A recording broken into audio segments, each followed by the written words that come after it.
राधे राधे, जय भगवान जी। Hello friends, मैं पूजा आप सभी दर्शकों का आपके यूट्यूब चैनल इंडियाज़ कंट्री में बहुत बहुत स्वागत करती हूँ। देश में लगभग पिछले 5 दशकों से भी अधिक समय से प्रति वर्ष सावन पूर्णिमा रक्षाबंधन के दिन संस्कृति दिवस मनाया जाता है।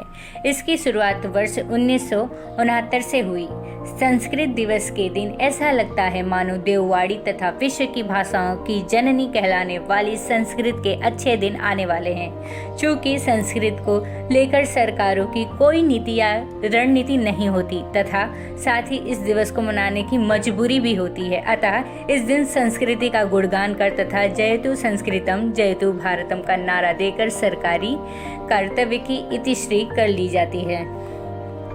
इस बात को समझना होगा कि संस्कृत रोजगार पैदा करने और राजस्व अर्जित करने का भी महत्वपूर्ण माध्यम बन सकता है, किंतु इसके लिए दीर्घकालीन निवेश करना होगा।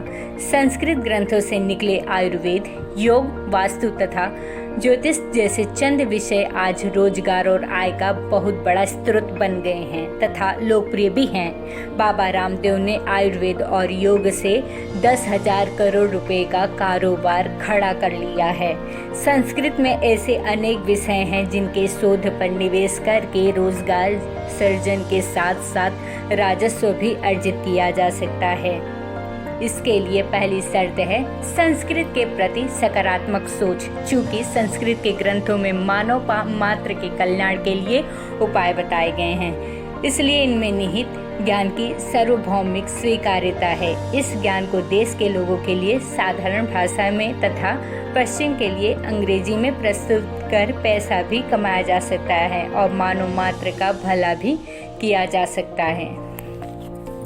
संस्कृत में निहित विविध विषयों के ज्ञान का अंग्रेजी भाषा में अनुवाद करके इसे राष्ट्रीय तथा अंतर्राष्ट्रीय प्रकाशकों के माध्यम से विश्व की शिक्षण संस्थाओं तक पहुंचाया जा सकता है। देश के प्रत्येक संस्कृत विश्वविद्यालय संस्थान और पीठ में अनुवाद प्रकोष्ठ संस्थापित करके प्राचीन ग्रंथों के अंग्रेजी अनुवाद का कार्य मिशन के तौर पर किया जाना चाहिए। परंपरागत विद्वानों के पास रखे दुर्लभ ग्रंथों को बाहर निकालने के लिए प्रोत्साहन योजना शुरू की जानी चाहिए। इन ग्रंथों के डिजिटल रूप में संधारित करने की महती आवश्यकता है। इजराइल ने अपनी प्राचीन भाषा हिब्रू को पुनर्जीवित किया और उसे जनवाणी बना दिया।